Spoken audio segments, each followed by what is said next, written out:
Good morning. This is Mona, and this is my morning view today. Oh, what day is today? Today is like the 26th. It's the 26th of June, 2025, and it is the summer edition, 25. All right, today, Thirsty Thinking Thursday. Thirsty Thinking Thursday. Okay. So there's been one thought on my mind this morning, only because I watched a video. Watched a video about it before this, earlier this morning, and that had to do with youthfulness. Youthfulness, and it was talking about the bags under your eyes and the wrinkles, the stress wrinkles from the smile wrinkles, all the wrinkles.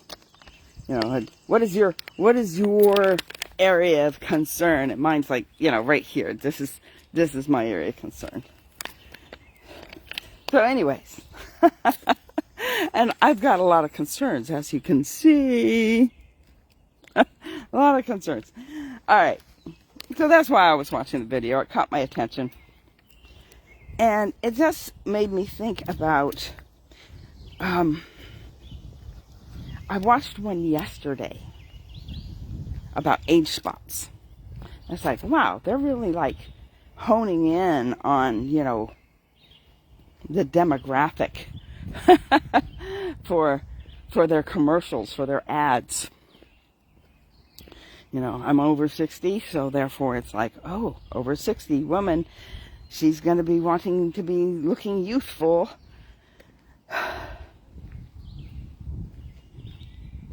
And yes, I do want to look more youthful. However, age happens, and with age comes those things that come with age. That's why they're called age spots.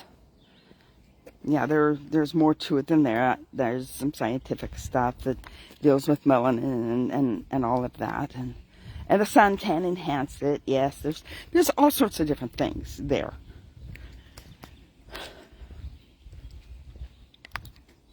But it really comes down to just taking care of your body. God gave you this body, and it's your responsibility to steward it well.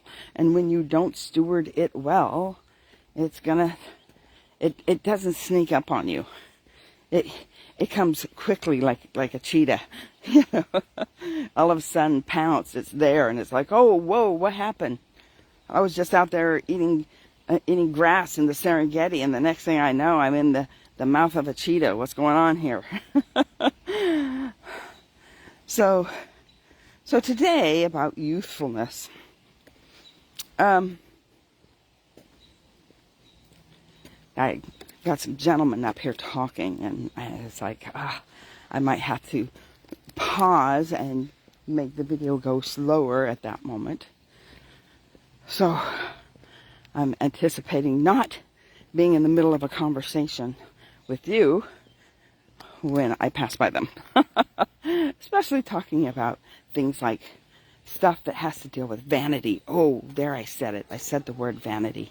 Okay, so there's, they have vanity mirrors, right? That's those. I have one. I have one because my grandmother had one, and it reminds me of my grandmother. So it was like, oh, I need to have this. I can't even get to it. It's in like the storage room for books and art supplies, aka my son's old bedroom. So there's this vanity mirror, and it's strange, but you look into the vanity mirror, and it's like, oh, is there something else beyond? You think about Alice in Wonderland, Alice in Wonderland, I think, fell into a mirror, and that's how she ended up going down the rabbit hole. I think she was chasing the rabbit, and he like jumped into the mirror. I'm late for a very important date. And we chase this, we're late for a very important date for long enough. And we get into a whirlwind. I know it doesn't make a whole lot of sense right now. Partially because I have to walk by the gentleman, and I got to walk by them again. And so it's like, my audience isn't for men. And I mean, men watch this, and that's okay. And if they can glean from it, I mean, it works just as well for women as it does for men. But my niche is really for women. So when I'm just walking past people while they're walking along the road, it creates this space between us faster. And then right after I pass them, this is what's going to happen. The buffering will start. Oh, no, don't speak that into existence. All right. So we cancel that last thought. All right. So we were talking about vanity, about the mirror. And you know, the Bible talks about we look into a glass. You know, we look into a mirror. We look into something, and then we walk away and we quickly forget what is there. We forget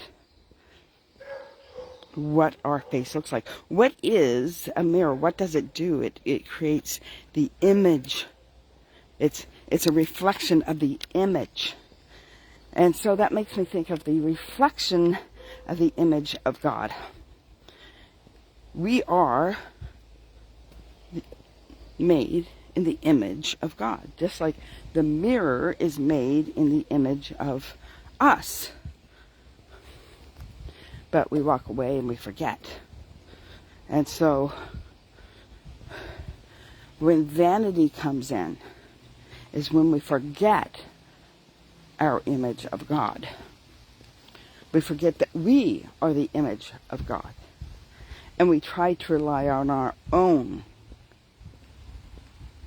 self. I need to go find myself. You will never find yourself if you do not look for God, because He was the creator of you. And He created you in His image. So if you want to see a reflection of who you are, if you want to see who you are, then you will look to God to see the image. Because remember that a mirror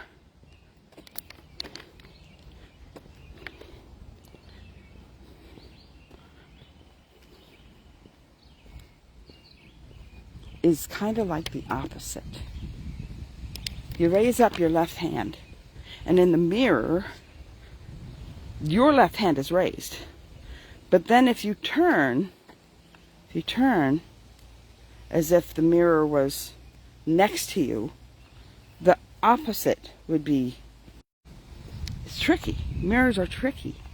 They can fool you, especially with, oops, I started to buffer, especially with the lighting. So with dim lighting, you get a whole different perspective of what your face looks like. Most women understand this because they have sometimes these lighted mirrors. They're makeup mirrors. It's so that they can light up the mirror so they can put on their makeup and they can see what it would look like under certain lights, certain type of lights. So they have the blue light, I guess, to emulate maybe fluorescent lighting. If you work in an office with fluorescent lighting, you want your, or that kind of ambiance. And so you want your makeup to look like that. To look good under that particular lighting. And we think about how God is light. I'm back. All right. Oh, Sierra's watching Cool Beans. All right, so I just finished the buffering up the hill. So where was I before the buffering started? The God is light, and so the light exposes what the darkness hides. And so when you flip on a bright light, like those mirror lights for putting on makeup, man, you see all the wrinkles. You see all the age spots. You see all well, that's the same thing. When you turn on that light switch with God, all of a sudden you see where you're wrong.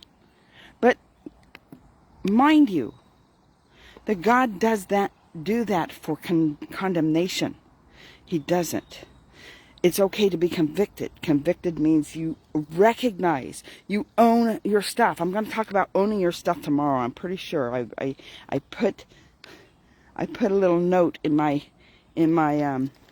notes from a Jim Rohn quote, and so we're going to talk about that tomorrow. But this is a highlight to that. This light is exposing the stuff that you don't want to see about yourself. And so when you're looking at that conviction causes you to do something about it. It makes you motivated to do something.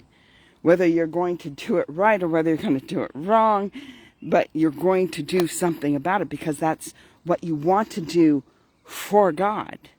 Remember that God doesn't require you to change on your own. He wants you to invite him into the process of changing. He will help you. And when he helps you, the chances are you're not going to be doing it wrong. You might still do it a little wrong. I mean, when we're being taught how to do something, we're being guided to do something, sometimes we still do it wrong.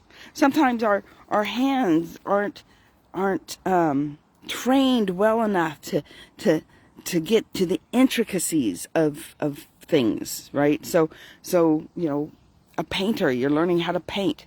You're not going to paint this masterpiece on the first day. Well, you might if you're in kindergarten, because then that gets plastered on the wall, and then some people get it printed with a printer, and then they send it out to their friends and family, and the next thing you know, it's up on their wall in their office, and people walk in going, "Oh my goodness, that is an amazing picture. I really want to buy that. Where'd you get that from?" And they're like, "Well, my daughter made that for me." "Oh, that's really great. Would she make me one like that? That would look great in my office." And the next thing you know, they've made a masterpiece. But that's rarely the case. Rarely the case. So when you're doing something, when you're learning something, it's clunky. And sometimes you do it wrong. You're playing an instrument. You hit the wrong keys because your fingers are not designed to, make these shapes like you have arthritis or something. You're blowing of the trumpet. You're not blowing it correctly because you haven't honed that. Well, it's the same thing with anything in life.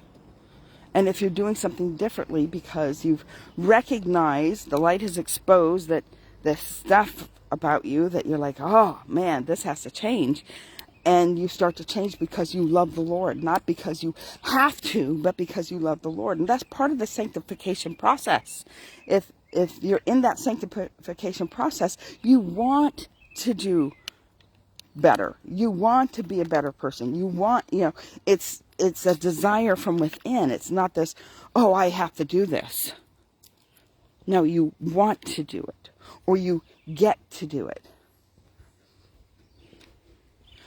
So it can be clunky. But the point is that when you're looking in this mirror with this highlight light, those things you don't like. There we go. Buffering. The enemy will use that to his advantage. And he'll start talking negative about you. "Oh, look at those age spots. Oh, look at those wrinkles. Nobody's going to want to look at you looking like that. Nobody wants to see that. They want to see beauty. Beauty is what you want. Back to vanity.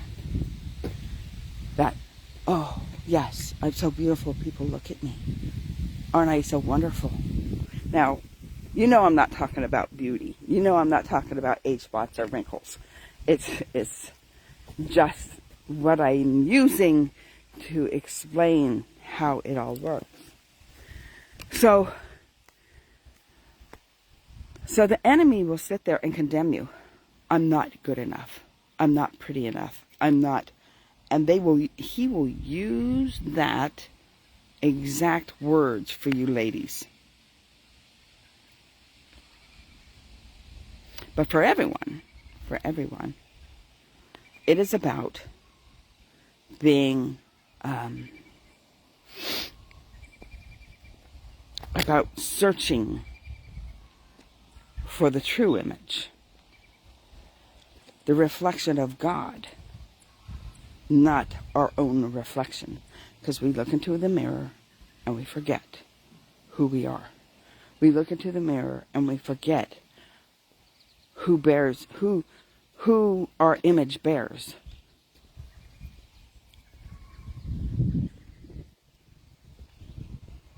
You look like God. You're not God. You look like him. Kind of like, a son that looks like his father. Oh, my goodness, you look just like your dad. Or you look just like your mother. You're not your mother, you're not your dad, but you look just like them. And man, if you have the mannerisms, the same mannerisms, whoo. Well, if you are bearing the image of your Father God, and you have the same mannerisms, oh, man, that's something. And you don't have to worry about vanity. You don't have to worry about, dead spots. It looks like Sierra's still watching. Awesome. So I'll ask her how that works when it's dead spots, whether I'm just frozen on the screen and how long she was willing to wait for me. So, anyways, let this car go by. So, what was I talking about? Vanity. So, yeah, you don't have to worry about the vanity because you're not looking at yourself. You're looking at whose image you bear. You're being the mirror. You are being the mirror. And not having a third party showing you who you are. So, so you won't have a third party showing you who you are. You are the image of God. And so that's what I'm just going to leave you with today, because I'm about to enter another buffer zone. So in the meantime, when you're done watching this video, go ahead and go over to YouTube, Mona E. Harrison. Different than my Facebook profile. Go to Mona E. Harrison and hit subscribe. The button's right about there. Hit subscribe, like, share, comment, hit notifications, get all the bells and whistles. And then, when you get over there, this video will be uploaded either tonight or tomorrow. In the meantime, you can peruse the other videos that are there that have been uploaded since March, I believe. So you have several months of content, and by the titles you can pick and choose which ones you want to listen to. Do it fast speed. Do it while you're doing chores, while you're walking, while you're gardening, while you're doing your hobbies, whatever it is that you can listen without having to watch the video, and do it on fast speed so that way you can get more content in faster time. All right. Blessings. Have a great day, and I will see you tomorrow. Bye.